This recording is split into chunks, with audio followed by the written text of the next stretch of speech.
ठीक। आज जो हमारी आईसी है वो है PMI 632। ठीक है, तो ये जो PMI 632 है ये हमारी चार्जिंग आईसी है। इससे पहले हम लोगों ने जो BQ25601 देखा था वो भी चार्जिंग आईसी थी, लेकिन उसमें और इसमें फ़र्क ये है कि ये आईसी जो हमारी है ये बॉल वाली आईसी है। कौन सी है? अब होता क्या है, कंपनियां जो बॉल वाली आईसी होती हैं उसकी नंबरिंग मतलब ABCD इस तरीके से करती हैं। कैसे करती हैं? ठीक। अब होगा क्या कि यहाँ पर ये हमारी आईसी है, इस आईसी की जो बॉल्स हैं वो बॉल्स कुछ इस तरीके से हैं कि इसकी नंबरिंग कंपनी ने 1 2 3 करके कर रखी है, और टोटल इसमें जो बॉल्स होती हैं 81 बॉल्स होती हैं। कितनी बॉल होती हैं? ये जो आईसियाँ हमारी होती हैं, ये बॉल वाली आईसी, अब हमें इनके पिनों की गिनती भी चालू करनी होगी कि किस पिन को हम किस नंबर से डिनोट करेंगे या किस नाम से डिनोट करेंगे। तो जैसे हमने QFN आईसी देखी थी, तो QFN आईसी के अंदर जो हमारी पिन की काउंटिंग्स होती थी वो हमारी एंटी क्लॉकवाइज होती थी। कैसे होती थी?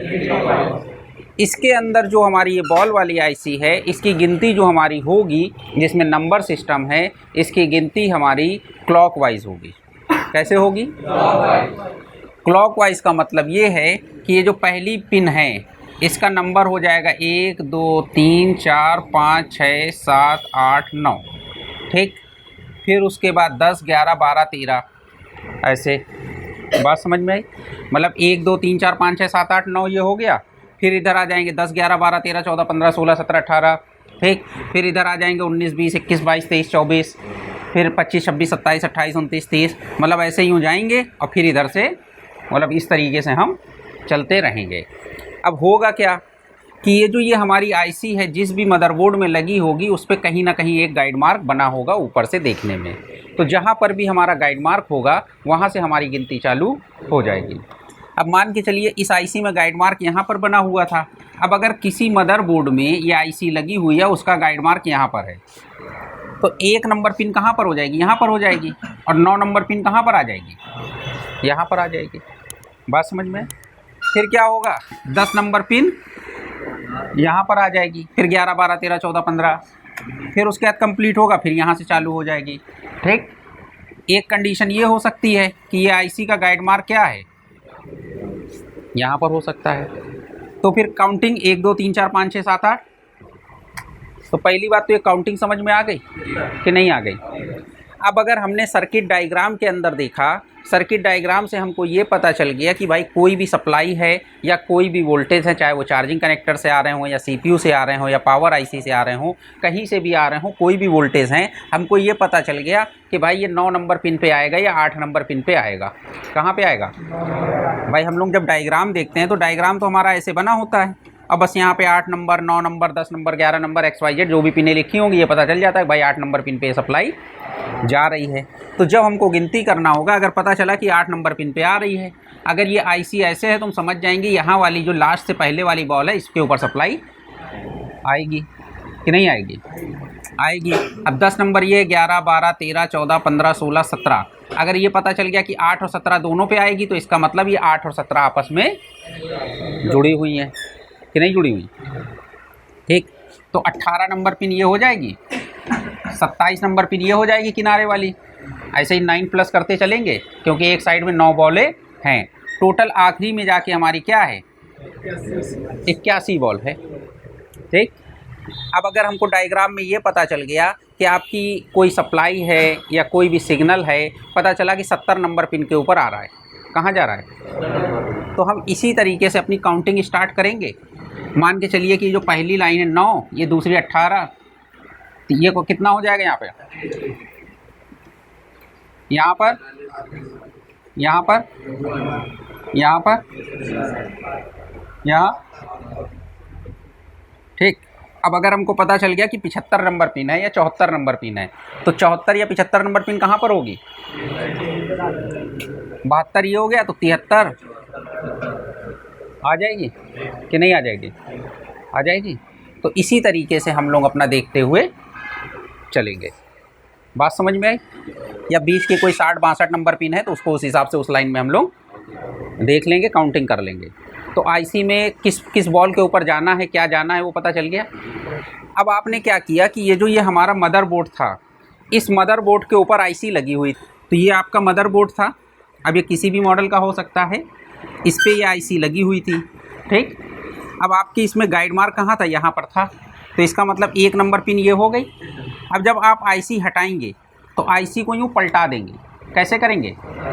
आईसी को यूँ पलटा दिया तो अब आईसी के अंदर बॉलें कैसी नज़र आएंगी?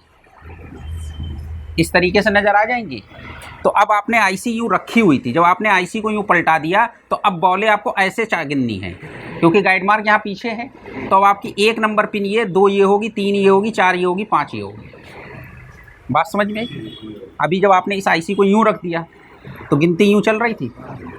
अब आपने इसको यूँ पलटा दिया तो अब गिनती इधर को चलेगी। बात समझ में आई? नहीं आई? नहीं आई? भाई मेरी बात समझिए, ये आपका मदरबोर्ड था, इस मदरबोर्ड के ऊपर यूँ प्रिंट बने हुए थे।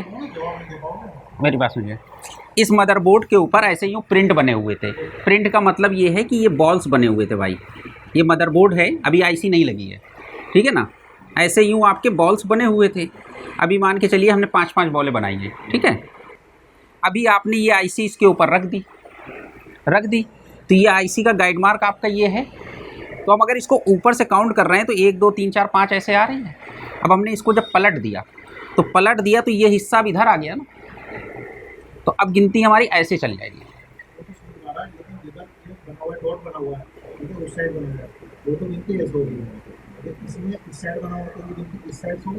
अब आपका कहने का मतलब ये है, जो आप पूछना चाह रहे हैं कि आपकी आईसी ये लगी है, आपका गाइड मार्क ये है, ठीक। अब मेरी बात समझिए, आपको करना कैसे? क्लॉकवाइज। कैसे करना है?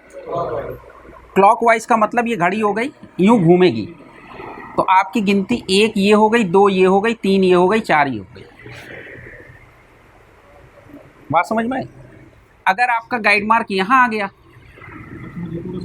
तो 1 2 3, मतलब आप ऐसा सुई को समझ लीजिए, ऐसे यूँ घूम रही, तो जहाँ से गाइड मार्क वहाँ पे रखा और ऐसे यूँ घूमते चले जाइए क्लॉकवाइज। अगर यहाँ गाइड मार्क है तो ऐसे यूँ रख लीजिए, ऐसे घूमते चले जाइए। अगर आपका गाइड मार्क यहाँ आ गया तो आप ऐसे समझ लीजिए कि यहाँ पर आपकी सुई हो गई, यूँ घूमते चले जाइए। अगर गाइड मार्क आपका यहाँ हो गया तो आप ऐसे घूमते हुए चले जाइए। बात समझ में आई कि नहीं आई? अब देखिए यहाँ पर जो सर्किट डायग्राम है, ये जो अभी हमने हार्डवेयर सॉल्यूशन खोला है, इसके अंदर कंपनी ने क्या लिखा? Y12S। क्या लिखा? यहाँ पर लिखा MTK और यहाँ पे लिखा QCM, कि मतलब Y12S कंपनी ने Y12S के 2 मॉडल बनाए। एक क्या बनाया? एक मीडियाटेक बनाया और एक क्वालकॉम बनाया। भाई सीधा सा फंडा होता है, मोबाइल को ऑफ कंडीशन पे लैपटॉप में चार्जिंग केबल लगा दो, क्या करो? अगर मान लीजिए सिस्टम पे डिटेक्शन है, अगर सिस्टम पे डिटेक्शन है और सिस्टम पे आपने USB केबल लगा दिया, अगर उसने MTK का ड्राइवर ले लिया तो मीडियाटेक सेट है, और अगर मीडियाटेक सेट नहीं होगा तो MTK का ड्राइवर नहीं लेगा। हो सकता है क्वालकॉम का ड्राइवर ले और हो सकता है क्वालकॉम का ड्राइवर भी ना ले, क्योंकि कुछ सेटों के अंदर क्या होता है कि EDL पॉइंट जब टच करते हैं तब ड्राइवर लेता है। तो अगर MTK का सेट होगा तो प्लस माइनस दबा के आप लगा दो, तो अगर MTK का ड्राइवर ले लिया तो इसका वाला MTK सेट है। तो PMI 632 सर्च किया था तो वीवो का भी हमको दिख गया था Y12। क्या दिख गया था? ये Y11, Y12i, ये Y12i, Y20 Qualcomm, Y20S Qualcomm. तो Y20 और Y20S में भी PMI 632 लगी है। तो हम लोग क्या करते हैं, ज़रा Y20 खोल लेते हैं, ठीक है। तो ये Y20 की हम लोग ने बिटमैप इमेज खोली, इसी का Y20 का हार्डवेयर इमेज भी खोल लेते हैं। अभी यहाँ पर एक चीज़ देख लीजिएगा, इधर देखिए, यहाँ पर अभी हम लोगों ने क्या सर्च कर रहे थे? चार्जिंग सेक्शन देख रहे थे। तो ये चार्जिंग का हार्डवेयर सॉल्यूशन है। क्या है? हार्डवेयर सॉल्यूशन का मतलब ये होता है कि जब हम चार्जर लगाएंगे तो चार्जर लगाने पर जो हमारा नीचे वाला पट्टे से सप्लाई आएगी वो कहाँ पर आएगी, इन दोनों पॉइंट्स पर आएगी, यानी यहाँ पर सप्लाई आएगी। और जो हम पट्टा लगा देंगे तो वो सप्लाई यहाँ पर आने के बाद वो कहाँ पर आ जाएगी, यहाँ पर आ जाएगी। तो अगर हम मल्टीमीटर से चेक करना चाहें तो यहाँ पर चेक कर सकते हैं कि 5 वोल्ट आ रहे हैं या नहीं आ रहे हैं। बोर्नियो वालों ने क्या किया है कि यहाँ पर इसके कलर डिनोट कर दिए हैं। कलर का मतलब ये है, इन्होंने कहा है कि भाई ये जो ये वाला कलर है, अगर आपको ये कलर दिख जाए तो USB VBUS है, और ये 2 कलर क्या हो गए, DM DP हो गए। ये आपके VBAT है और ये बैटरी ID की पिन है। इन्होंने 1 2 3 4 5 चीज़ों के कलर बताए। अब क्या हुआ कि यहाँ पर जो हमारी सप्लाई आई, कौन सी सप्लाई आई है, चार्जर से लगाने पर जो सप्लाई आई है।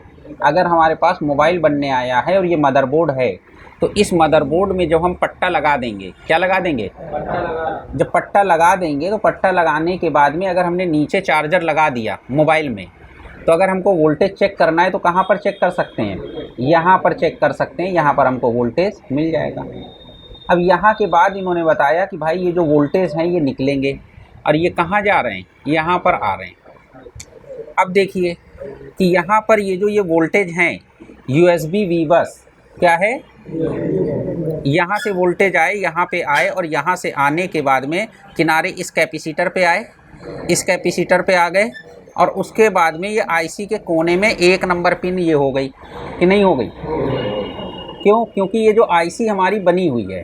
अब अगर हम इसकी बॉल देखना चाहें तो 1 2 3 4 5 6 7 8 9 बॉलें हो गई। अब हम अगर इधर देख लें 1 2 3 4 5 6 7 8 9, तो 9 हो गई, यानी 81 बॉलें हो जाएंगी कि नहीं हो जाएंगी।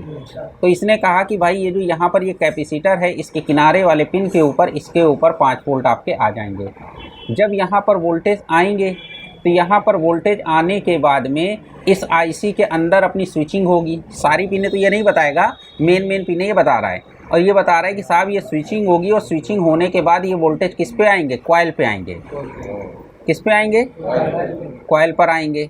और ये वोल्टेज जो कॉइल से निकलेंगे, इसको इन्होंने क्या बता दिया, ये कैपेसिटर्स वगैरह लगे हुए हैं, और ये क्या बन गई है, VPH पावर बन गई कि नहीं। और यही वोल्टेज वापस हमारे कहाँ जाएंगे, IC के अंदर जाएंगे। और IC के अंदर जाने के बाद में इसने बताया कि ये जो ये वोल्टेज निकलेंगे ये कहाँ जाएंगे, बैटरी के ऊपर जाएंगे। भाई अब बूट कैपेसिटर हो सकता है आपका ये हो या हो ये हो, ठीक है ना, इन दोनों में से कोई एक हो सकता है। अब इन्होंने बूट कैपेसिटर या PMID वाला वो सब सारी चीज़ें थोड़ी दिखाई हैं, उन्होंने तो सीधा ये दिखा दिया कि भाई ये वोल्टेज गए और यहाँ से ये वोल्टेज निकले हैं। अभी इस लाइन को हम पकड़ के चलते हैं, ये किधर की तरफ जा रही है। तो जब इस लाइन को हम पकड़ के चले तो हमने एक चीज़ देखा कि ये हमारा सेट क्या है, क्वालकॉम है। तो हमने आपको बताया था कि क्वालकॉम में बैटरी और चार्जिंग IC के बीच में एक रेजिस्टेंस लगा होगा 0.01 ओम का। मिल गया ये रेजिस्टेंस कि नहीं मिल गया। इस रेजिस्टेंस पे सप्लाई आएगी और यहाँ से होते हुए कैपेसिटर वगैरह लगे हुए हैं, ये प्रोटेक्शन के लिए डायोड लगा हुआ है, उससे कोई मतलब नहीं। और ये वोल्टेज निकल के हमारे कहाँ चले जाएंगे, बैटरी पे चले जाएंगे। तो ये तो इन्होंने एक सीधा सीधा फंडा दिखा दिया कि नहीं दिखाया। तो लाइन शॉर्ट होगी। अब इधर देख लीजिए, हम लोग PMI 632 की बात कर रहे थे। किसकी बात कर रहे थे? अब हमने यहाँ पर PMI 632 की डेटा शीट हम लोगों ने सर्च किया। अब इधर देखो,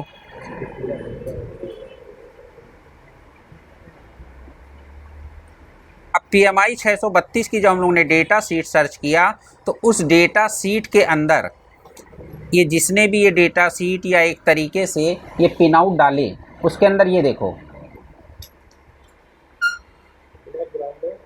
दिखा रहे, 1 मिनट दिखा रहे भाई, आपको उसमें ज़्यादा समझ में आ जाएगा। अब इधर देख लो, जिसने ये बनाया इसका पिन आउट, उसने बताया कि भाई जो रेड कलर से बॉल्स हैं वो क्या हैं, VBAT हैं। ये वाला कलर क्या है, VPH पावर है।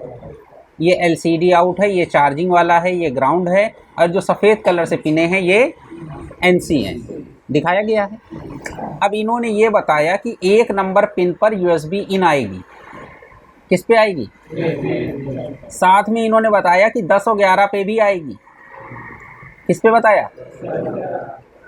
1 नंबर, 10 और 11 इन 3 पिनों पर USB इन हो रही है। हो रही है।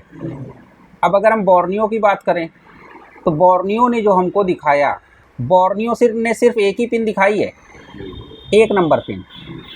जबकि अगर हम इसकी डेटा शीट के हिसाब से या इसके पिन आउट के हिसाब से देखें तो जो हमारी ये पॉजिटिव सप्लाई थी, ये सप्लाई हमारी यहाँ भी आएगी, यहाँ भी आएगी, यहाँ भी आएगी। कितनी पिनों पे आएगी सप्लाई? 3 पिनों पे आएगी। तो वो हमको इससे एग्जैक्ट पता चल गया कि नहीं पता चला? उसके बाद में जो चार्जिंग की स्विचिंग लाइन है वो कौन सी है? 28 नंबर, 29 नंबर, 30 नंबर। कौन सी लाइन है? अब बोर्नियो क्या बता रहा है? अब देखिए, यहाँ से यहाँ तक 9 हो गई, ये 10 हो गई, 11, 12, 13, 14, 15, 18 यहाँ हो गई। ये कौन सी होगी? 19 हो जाएगी। 27 यहाँ हो जाएगी। तो ये क्या है? 28 हो जाएगी। ठीक, तो 28 नंबर पिन से VPH पावर निकल रही। बोर्नियो ने क्या बताया?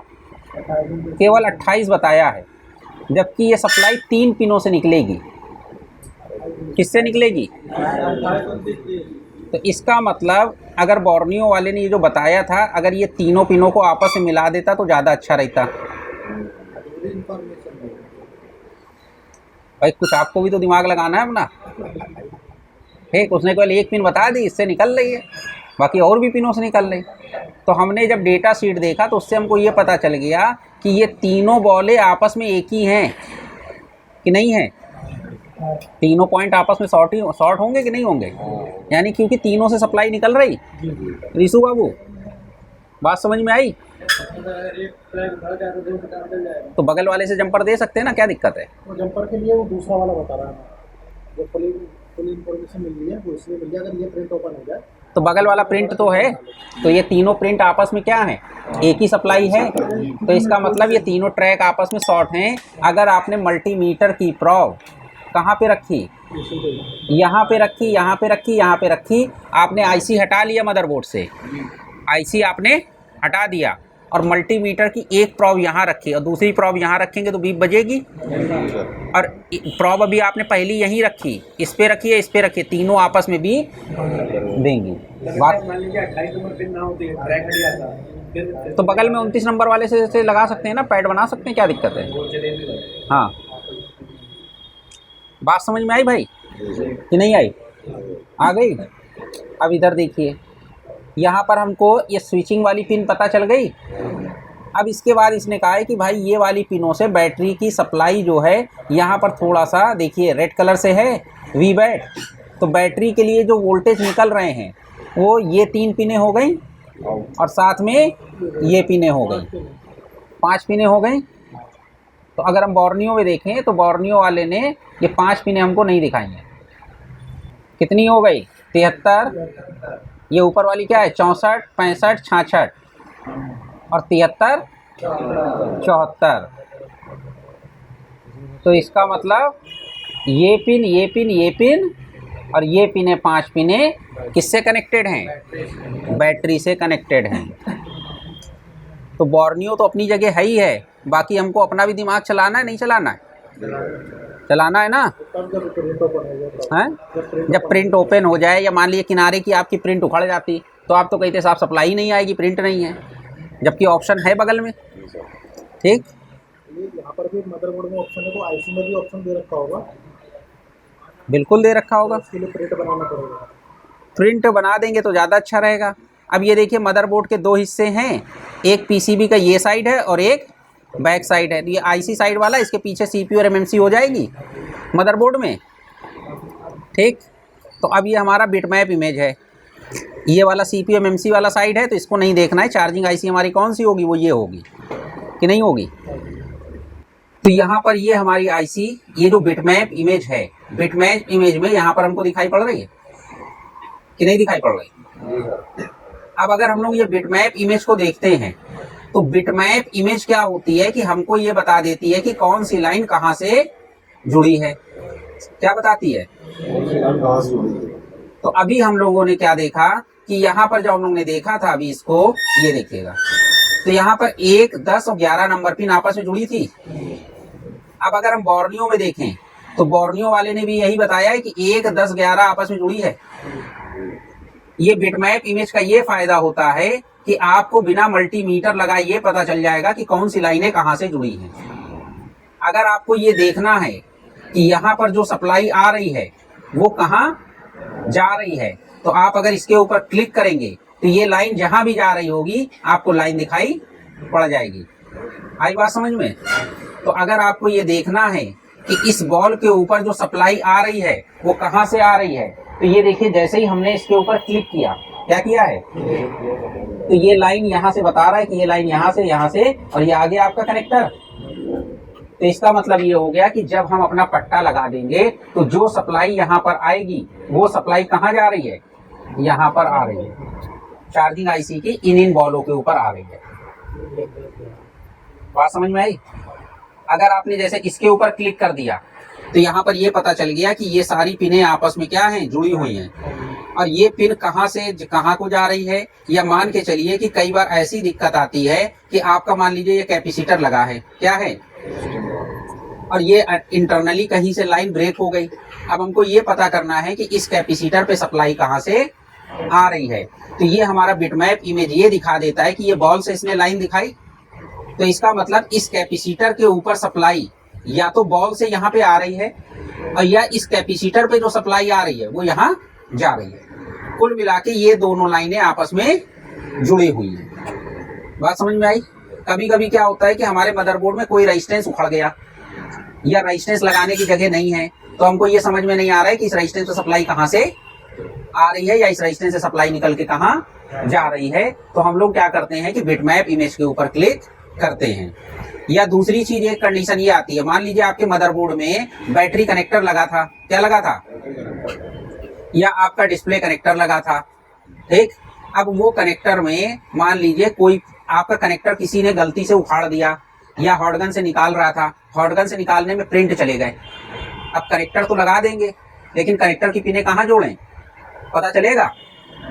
तो ये हमारा जो बिटमैप इमेज है वो ये बता देता है कि ये लाइन कहाँ से जुड़ी है। अगर मान लीजिए ये कनेक्टर आपका था, ये उखड़ गया, क्या हो गया, उखड़ गया। अब इसके ट्रैक तो यहाँ पर है नहीं, या आपका चार्जिंग कनेक्टर है, चार्जिंग कनेक्टर उखड़ गया, वहाँ प्रिंट नहीं है, तो अब चार्जिंग कनेक्टर तो लगा देंगे लेकिन उसकी पिनें कहाँ जोड़ें भाई, नीचे तो प्रिंट है नहीं, तो आगे किसी कंपोनेंट पे जोड़ना पड़ेगा।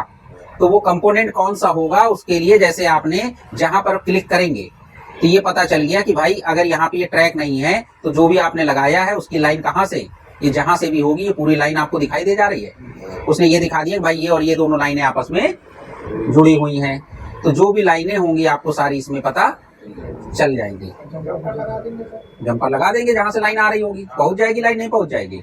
तो बिटमैप इमेज का हमारा ये फायदा। तो अभी जो हम लोग चार्जिंग आईसी की देख रहे थे, तो चार्जिंग आईसी की गिनती समझ में आ गई, कैसे गिनती करनी है। अगर आपको बिटमैप इमेज से देखना है तो बिटमैप इमेज से भी हेल्प ले लीजिए, या आपने हार्डवेयर सोल्यूशन जो खोला हुआ था, तो हार्डवेयर सोल्यूशन में कंपनी ने क्या किया, मदरबोर्ड की फोटो खींची और ये बता दिया। अगर मान के चलिए कि किसी रीजन से इस वाली पिन के ऊपर वोल्टेज ना आते और यहाँ पर वोल्टेज आ रहे होते, तो हमें क्या होता कि यहाँ से उठा के एक जंपर यहाँ पे मार दो तो सप्लाई पहुंच जाएगी कि नहीं पहुंच जाएगी भाई। किसी रीजन से मान लीजिए किसी ने सील्ड उखाड़ी, क्या किया, मान लीजिए ये जाली उखाड़ी, अब ये जाली उखाड़ी, अब ये जो ट्रैक है इसके नीचे से जा रहा था और जाली उखाड़ने में ट्रैक गया टूट, क्या हो गया, ट्रैक टूट गया। तो अब पता चला कि इस वाली पिन के ऊपर सप्लाई आना बंद हो गई। अब सप्लाई कहाँ से लाएं भाई, जब तक सप्लाई नहीं आएगी क्या ये काम करेगी। तो अगर आपके पास में बिटमैप इमेज या हार्डवेयर सोल्यूशन या सर्किट डायग्राम कुछ भी है, तो आपको ये मालूम है कि भाई इस बॉल पे सप्लाई कहाँ से आती है, यहाँ से आती है, पता चल गया। तो आप क्या करेंगे, एक जंपर वायर लेंगे, वो यहाँ सोल्ड कर देंगे, और जंपर वायर का अगर आपने दूसरा हिस्सा यहाँ सोल्ड कर दिया कैपेसिटर पे, कहाँ सोल्ड कर दिया, तो जो सप्लाई यहाँ आएगी वो आईसी में पहुंच जाएगी कि नहीं पहुंच जाएगी। अब क्योंकि आईसी के नीचे जंपर लगा सकते हो अगर आप तो लगा लो, और नहीं तो आसान तरीका क्या है, बगल में कैपेसिटर मिल रहा है तो इस कैपेसिटर के ऊपर एक तार यहाँ जोड़ा और एक तार, तो यहाँ पर जितने भी वोल्टेज आएंगे, जो भी सप्लाई आएगी वो यहाँ पहुंच जाएगी। दूसरा कैपेसिटर एक ये भी है, तो चाहे आप इस पे जोड़ो, बात बराबर है कि नहीं है। तो इस हार्डवेयर सॉल्यूशन से कुछ हमको फायदा मिला कि नहीं मिला। और बाकी क्या है कि हार्डवेयर सॉल्यूशन भी है, बिटमैप इमेज भी है, कहीं ना कहीं से आपको हिंट मिल जाएगा। मान लीजिए इसका सर्किट डायग्राम नहीं भी था आपके पास, क्या था, सर्किट डायग्राम नहीं भी था, तो इससे आपको पता चल गया कि कौन सी सप्लाई कहाँ आ रही है और कहाँ जा रही है। ठीक, अब अगर इसको हम सर्किट डायग्राम से देखना चाहें तो सर्किट डायग्राम हम किसी भी मॉडल का खोल लें। अभी हम लोग ने देखा था बहुत सारे मॉडल थे हमारे पास, तो हम किसी भी मॉडल का सर्किट डायग्राम खोल लें। तो कोशिश ये करें, अच्छा ज्यादा ये होगा कि अगर सर्किट डायग्राम लेवल पे समझना है तो एमआई के सर्किट डायग्राम खोल लीजिए, क्योंकि उसमें सारे सेटों के सर्किट डायग्राम मिल जाते हैं। अभी हो सकता है कि बोर्नियो के अंदर Y20 का सर्किट मिले ना मिले या कुछ हो। तो अभी हम लोग ने क्या देखा था, एमआई का 7, रेडमी 7, 8A, बहुत सारे मॉडल्स थे। तो कोई भी मॉडल हम अपना एक खोल लें, ठीक है। तो किसी भी एक मॉडल को देख लेंगे तो जितने भी मॉडल में ये आईसी लगी होगी सारे मॉडल हमारे क्लियर हो जाएंगे। यहाँ 7 भी है, 8A भी है, दोनों ही खोल लेते हैं, कोई दिक्कत नहीं, ठीक है। चलिए अभी पहले 7 को से आपका 8A खुल गया है, ठीक है। तो पहले 8A को देख लेते हैं, फिर 7 भी देख लेंगे, अदर जो भी मॉडल देखना चाहेंगे वो हम लोग देख लेंगे। किसमें, वो सब इतना डिटेल में थोड़ी दिखाएंगे।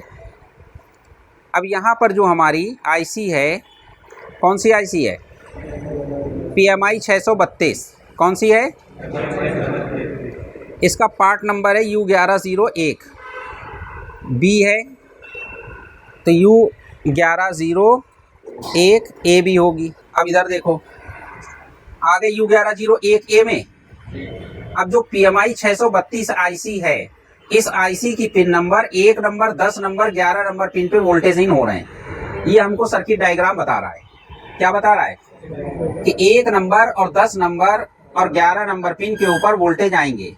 अब अगर हम इसको यहाँ पर देखें, इसमें भी यही पता चला, 1 नंबर, 10 नंबर और 11 नंबर पिन पे वोल्टेज आएंगे जब हम चार्जर लगाएंगे। बात समझ में आई। अब उसके बाद क्या है कि चूंकि हम लोग ने थोड़ा डिटेल में पढ़ रहे हैं तो हमको ये मालूम है कि एमआईडी पिन के ऊपर वोल्टेज मिलेंगे। तो एमआईडी पिन क्या है, 19, 20, 21। तो 19, 20, 21 को अगर हम इसमें देखना चाहें तो कौन सी बॉल हो गई हमारी,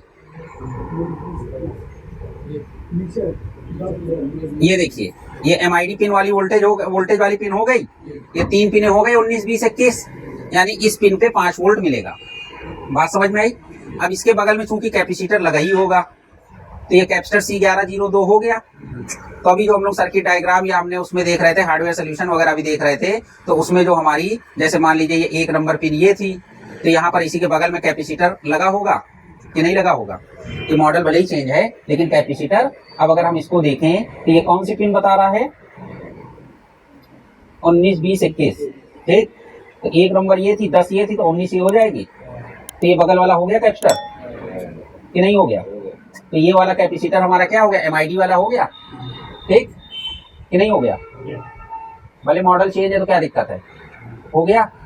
अब उसके बाद क्या होगा कि ये आईसी जो है स्विचिंग करेगी, स्विचिंग करने के बाद वोल्टेज बनाएगी। अब वोल्टेज बनाएगी किससे, 28, 29, 30 नंबर पिन पे। किस पे पिन बनेंगे वोल्टेज, तो 28, 29, 30 नंबर को अगर हम देखना चाहें तो 28, 29, 30 नंबर ये आ गई। तो इसका मतलब ये किनारे की 2 पिनें पॉजिटिव हो गई। यहाँ से हमारा क्या हो गया, एमआईडी वोल्टेज हो गया, और यहाँ से स्विचिंग वोल्टेज हो गए कि नहीं हो गए। क्या हो गया, कोई कंफ्यूजन है, किसी को कोई कंफ्यूजन बताइए भैया, कोई डाउट, ठीक। तो यहाँ से हमारे स्विचिंग वोल्टेज हो गए कि नहीं हो गए। अब ये वोल्टेज वापस हमारी आईसी के अंदर जाएंगे कि नहीं जाएंगे। भाई जो बीपीएस पावर बनी है ये तो आगे जा रही है, लेकिन वापस लौट के हमारे सेट के अंदर भी आएगी। किस पिनों पे आ रही है, 55 नंबर, 56 नंबर, 57 नंबर। तो यहाँ पर अगर हम इसको देख लें तो यहाँ पर 55, 56, 57 नंबर से बीपीएस पावर हो गई कि नहीं हो गई। तो ये जो बीपीएस पावर यहाँ लिखा है, ये वोल्टेज यहाँ पर इसके अंदर इन हो जाएंगे। और ये वापस यहाँ से निकल के कहाँ पे जाएंगे, बैटरी के लिए चले जाएंगे।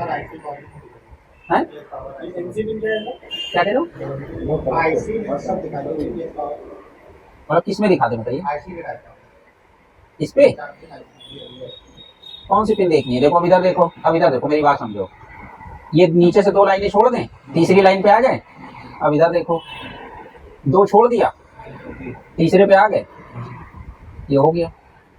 अब ये यहाँ से निकलेगी और यहाँ से ये निकल के ये लाइन आगे जा रही है वी बैट। बाकी जहां जहां जा रही है वो तो सभी जगह दिखाएगा, लेकिन ये लाइन जो है नीली वाली, ये वापस हमारे ये देखो ये बैटरी कनेक्टर पे आ जाएगी कि नहीं आ जाएगी? तो ये 3 पिनें आपस में शॉर्ट दिखा रही हैं।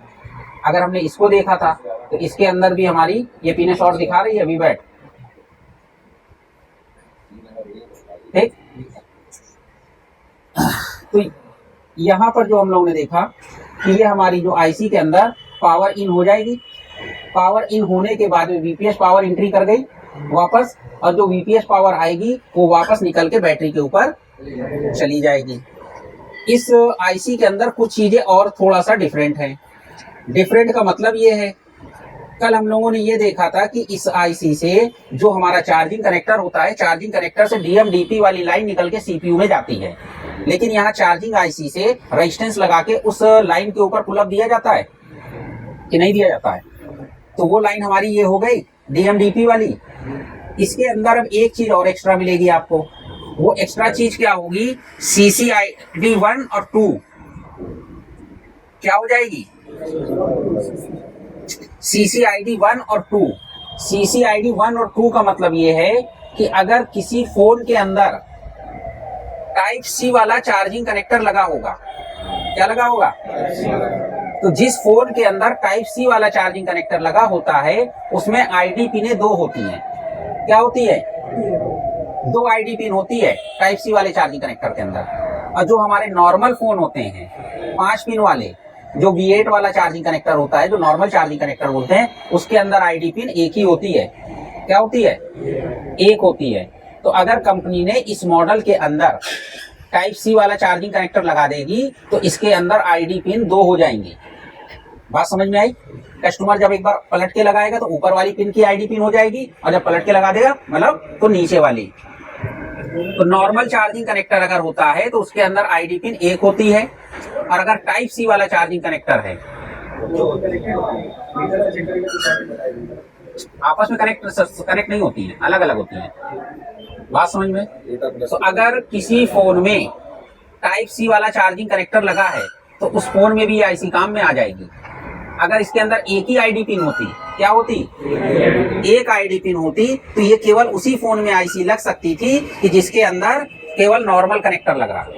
क्योंकि अगर टाइप सी वाला कनेक्टर लगा दिया तो दूसरी आईडी पिन कहाँ ले जाएंगे? तो अगर टाइप सी वाला कनेक्टर लगा रहे हैं तब भी हम इस आईसी को यूज कर सकते हैं, और अगर हमने टाइप सी वाला कनेक्टर नहीं लगाया, नॉर्मल कनेक्टर लगाया है तो कोई दिक्कत नहीं है। बाकी अगर टाइप सी वाला कनेक्टर लगा रहे हैं तब भी ये आईसी हम यूज कर सकते हैं। बात समझ में आई? नहीं आई? आ गई? उसके बाद ये डीएमडीपी वाली लाइन ये कल हम लोगों ने समझ लिया था, ठीक। उसके बाद में ये बैटरी के सेंस पॉजिटिव और सेंस निगेटिव लाइन, तो ये जो बैटरी की पॉजिटिव और निगेटिव लाइन है वो इसके ऊपर आ जाएगी, ठीक। उसके बाद बैटरी की थर्मल और आईडी लाइन वो भी हमारी चार्जिंग आईसी के साथ में जुड़ी हुई है। दूसरी बात क्या है कि इस आईसी के अंदर एक चीज और होती है कि अगर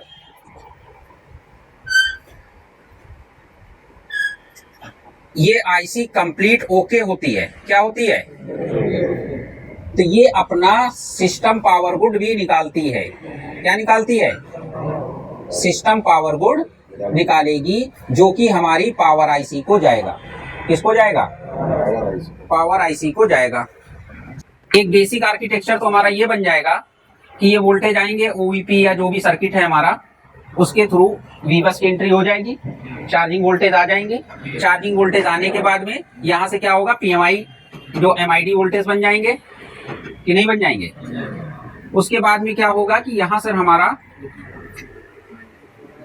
अगर क्वालकॉम सेट है तो वीपीएस पावर बनती है। उसके बाद में एक कैपेसिटर लगा के ये बूट कैप बन जाता है, ठीक। अब उसके बाद क्या होगा कि ये वोल्टेज यहाँ पर वापस एंट्री करेंगे, कि नहीं करेंगे?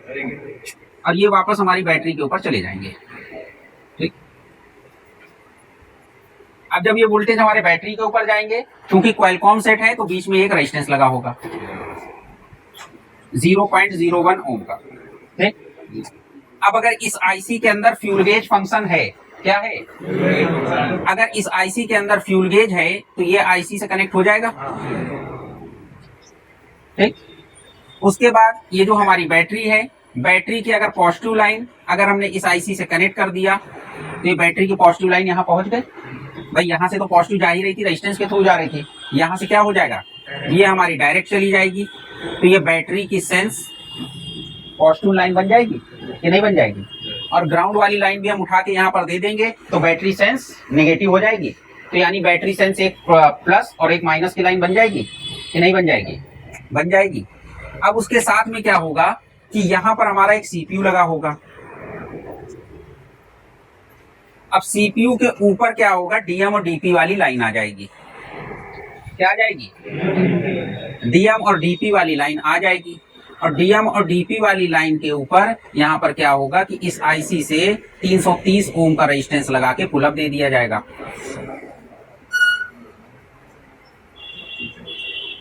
ठीक, अब अगर इसके अंदर ये आईसी है, चार्जिंग हमारी अगर यूएसबी टाइप सी वाला चार्जिंग कनेक्टर लगा है तो इसके अंदर आईडी पिनें 2 हो जाएंगी, CCID 1 और CCID 2 हो जाएगी। तो टाइप सी वाले चार्जिंग कनेक्टर में 2 आईडी पिनें होती हैं, तो 2 आईडी पिनें हैं तो 2 इसके अंदर आ जाएंगी कि नहीं आ जाएंगी? आ जाएंगी। उसके साथ में क्या होगा कि कल वाली भी जो आईसी हम लोग ने देखी थी उसके अंदर भी हम लोग ने उसको स्किप कर दिया था कि पहले उतनी चीजें समझ लें। अब क्या होगा कि ये जो हमारी आईसी है, इस आईसी का सीपीयू के साथ में कम्युनिकेशन होगा। किसके साथ में होगा? इसको बोलते हैं SPMI लॉजिक।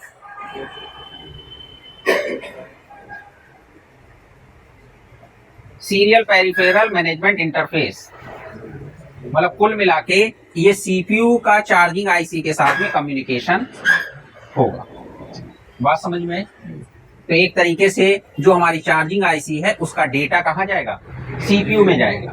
ठीक, अब क्या होगा, यहां पर हमारी एक पावर आईसी भी होगी। क्या होगी? पावर आईसी को एक पावर गुड वाला सिग्नल मिलेगा। क्या मिलेगा? जो ये बताएगा कि ये हमारी चार्जिंग आईसी ओके है या नहीं है। इसके लिए कंपनी एक टेस्ट पॉइंट भी दे देगी। ठीक, बात समझ में? पावर आईसी एक रीसेट सिग्नल इसको भेजेगी। इसका भी टेस्ट पॉइंट हो जाएगा।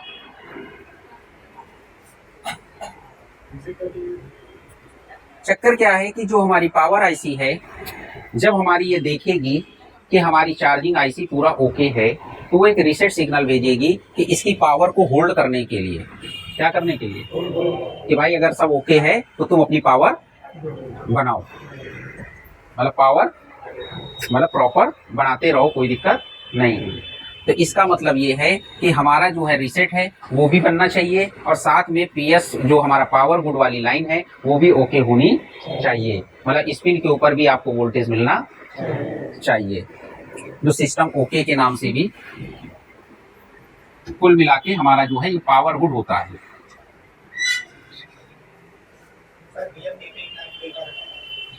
डीएम-डीपी लाइन का मतलब ये है कि जो हमारा चार्जिंग कनेक्टर है, चार्जिंग कनेक्टर के अंदर पॉजिटिव लाइन हो गई, डेटा प्लस और डेटा माइनस की लाइन हो गई। ये लाइन हमारी कहां से कनेक्ट होगी? सीपीयू से। सीपीयू से डीएम-डीपी वाली लाइन कनेक्ट होगी, तभी हमारा डाटा ट्रांसफर होगा, तभी हमारा मोबाइल पोर्ट बनाएगा, और नहीं तो पोर्ट भी नहीं बनाएगा। मान लीजिए कंप्यूटर पे मोबाइल कनेक्ट नहीं हो रहा है, कस्टमर ने लॉक खुलवाने आया है, तो उसके लिए क्या है? डीएम-डीपी वाली लाइन ओके होना जरूरी है। हाँ हाँ, नहीं तो अब इसके अंदर कंपनी ने मान के चलिए I2C प्रोटोकॉल नहीं यूज किया, इसके अंदर जो यूज किया है, जैसे हमने आपको बताया था एक SPI लॉजिक बताया था, ठीक उसी तरीके से एक दूसरा भी लॉजिक होता है, यानी कम्युनिकेशन बस होती है, SPMI लॉजिक बोलते हैं उसको, तो उसके अंदर वो टेक्नोलॉजी यूज की गई है। ठीक है, अभी वो भी दिखाई दे रहा है आपको, SPMI भी दिखाई दे रहे हैं। अब देखो यहाँ पर क्या लिखा हुआ है, SPMI लिखा हुआ है। एक लाइन हो गई SPMI क्लॉक और एक लाइन हो गई SPMI डेटा। तो अगर SPMI क्लॉक और डेटा को अगर हम सर्च कर रहे हैं तो ये SPMI डेटा एक ये नाम लिखा हुआ है, एक ये नाम लिखा हुआ है। हमारी जो IC क्या नंबर था 1101 थी। तो ये देखिए यहाँ पर SPMI डेटा लिखा हुआ है, यहाँ SPMI क्लॉक लिखा हुआ है। यानी ये दो लाइनें डेटा और क्लॉक की आएंगी। ये कहाँ से आएंगी? CPU से आएंगे। ये लाइन हमको यहाँ पर मिली SPMI क्लॉक और SPMI डेटा। आ कहाँ से रही हैं? CPU से आ रही। ये SPMI क्लॉक और SPMI डेटा। ठीक, बात समझ में आई भाई? ठीक है। दूसरी बात हमने आपको एक चीज और बताई थी कि इसके अंदर एक रीसेट सिग्नल भी आएगा, हाँ, जो कि सप्लाई को होल्ड कराएगा। यहाँ भाई सप्लाई बनाओ। उसके साथ में हमने आपको एक बताया था सिस्टम ओके। क्या बताया? सिस्टम ओके जो होती है, ये सिस्टम ओके पिन हमारी क्या होती है? एक तरीके का पावर गुड है। तो अगर हम सिस्टम ओके PMI 632 का सर्च करते हैं तो ये हमारा कहाँ पर आ गया? आ गए PM 439 पे। ये पावर IC हो गई। तो पावर IC को क्या हो गया? ये अपनी चार्जिंग IC अपनी इंफॉर्मेशन दे रही है कि साहब चार्जिंग IC ओके है। ठीक, उसके बाद में क्या होता है कि हमारी चार्जिंग IC के अंदर या कोई भी ICयां होती हैं अपने रेफरेंस वोल्टेज भी बनाती हैं। क्या बनाती हैं? रेफरेंस वोल्टेज भी बनाती हैं। तो जो रेफरेंस वोल्टेज बनाती है, तो अगर हम रेफरेंस वोल्टेज को देखें तो यहाँ पर एक रेफरेंस लिखा हुआ है, तो इसके साथ में एक कैपेसिटर लगा हुआ है, लेकिन ये ग्राउंड है। यानी इस लाइन का यूज कहीं पर किया नहीं गया है। ये सप्लाई जो बनी है ये कहीं गई नहीं है। कंपनी ने ये वोल्टेज बना दिए। अब जो ये वोल्टेज बनाए कंपनी ने, तो कंपनी ने ये कहा कि भाई हम ये वोल्टेज आपको बना के दे रहे हैं, अगर आपको किसी सेक्शन के लिए जरूरत हो तो आप इस्तेमाल कर सकते हो। बाकी कैपेसिटर लगा के कंपनी ने ग्राउंड कर दिया है। तो कुल मिला के ये कैपेसिटर हमारे शॉर्ट नहीं होने चाहिए। क्या नहीं होने चाहिए? नहीं तो क्या होगा? रेफरेंस वोल्टेज क्या हो जाएंगे? शॉर्ट हो जाएंगे। रेफरेंस वोल्टेज जैसे ग्राउंड के शॉर्ट हो जाएंगे तो आईसी को पता चल जाएगा कि नहीं पता चल जाएगा कि रेफरेंस लाइन शॉर्ट हो गई उसकी। या अगर यहाँ पर AVDD है, क्या है? एक AVDD का मतलब ये होता है, देखिए VDD का तो मतलब होता है वोल्टेज लाइन से, आप समझ लीजिए। जैसे आपकी एक VCC लाइन होती है, एक होती है VDD लाइन। तो VDD लाइन का मतलब ये होता है वोल्टेज से मतलब होता है। VDD अगर आपका कहीं पे लिखा हुआ है तो इसका मतलब है वोल्टेज लाइन। ठीक, अगर आपका VCC लिखा हुआ है तो उसका मतलब भी होता है वो, मतलब आपका VCC का भी मतलब वोल्टेज लाइन से मतलब है। अगर कहीं पर AVDD लिख दिया, क्या लिख दिया? AVDD का मतलब ये होता है कि एनालॉग सेक्शन के लिए जो वोल्टेज बनते हैं उसका नाम AVDD हो जाता है। अगर आपके डिजिटल सेक्शन के लिए बनेंगे तो उसका नाम DVDD हो जाएगा। बात समझ में? तो कुल मिला के VDD नाम से आपको है क्या चीज? एनालॉग। भाई एनालॉग का मतलब ये है कि जब अगर हम सिर्फ वोल्टेज की बात कर रहे हैं, उसके अंदर डेटा वगैरह की बात नहीं कर रहे हैं। अब जैसे CPU है, CPU से डेटा आया किसी IC के अंदर जाएगा, चार्जिंग IC के अंदर भी IC लगी होंगी, तो जो वो IC है वो डिजिटल डेटा ले रही है, तो उस IC को वो एक तरीके से हमारी IC कौन सी हो जाएगी? डिजिटल हो जाएगी। अगर कोई IC ऐसी होती कि वोल्टेज ले रही, वोल्टेज दे रही, तो वो एनालॉग IC हो गई। बात समझ में आई? जहां पर डिजिटल इन्वॉल्व हो गया, क्या इन्वॉल्व हो गया, तो वहां पर उस IC को काम करने के लिए जो वोल्टेज वगैरह चाहिए होगा या ग्राउंड पिन चाहिए होगी, तो उसके साथ में D लगा दिया जाएगा। कोई एनालॉग सेक्शन है तो कहीं पर क्या लिखा होता है, इसीलिए कई बार कहीं पर ग्राउंड लिखा होता है, कहीं पर AGND लिख देते हैं। बात समझ में आई कि नहीं आई? आ गई? अगर कैपेसिटर ये जो है शॉर्ट हो गया तो ये रेफरेंस लाइन शॉर्ट हो जाएगी ना, तो ये वोल्टेज नहीं काम नहीं करेगी। अब ये जो ये कैपेसिटर्स लगे हुए हैं ये आपके शॉर्ट नहीं होने चाहिए। इस सेक्शन की सप्लाई तो जा नहीं रही, तो जा नहीं रही, लेकिन कैपेसिटर तो शॉर्ट नहीं होने चाहिए ना। आईसी तो वोल्टेज बना रही है, लेकिन जब ये लाइन शॉर्ट हो जाएगी तो आईसी के अंदर शॉर्टिंग हो जाएगी ना। तो इस सप्लाई को आपको ग्राउंड नहीं करना है, मतलब ये कैपेसिटर आपके शॉर्ट नहीं होने चाहिए। और सर वो जो आपके टेस्टमेंट होता है उसका, हाँ और हाँ, वो कैसे दीजिएगा? वो आपने जैसे मान के चलिए ये आपकी रीसेट वाली पिन है। अब ये रीसेट वाली पिन कहाँ से आ रही है? अब देखिए ये रीसेट वाली पिन आपकी यहाँ से आई, ठीक, तो यहाँ पर आपका एक कैपेसिटर लग गया, तो आप इस कैपेसिटर के ऊपर वोल्टेज चेक कर सकते हैं 1.8 वोल्ट की नहीं चेक कर सकते हैं, या कंपनी चाहे तो यहाँ पर एक छोटा सा कॉपर का पॉइंट बना दे तो वो आपका टेस्ट पॉइंट का काम कर जाएगा। बात समझ में आई? ठीक।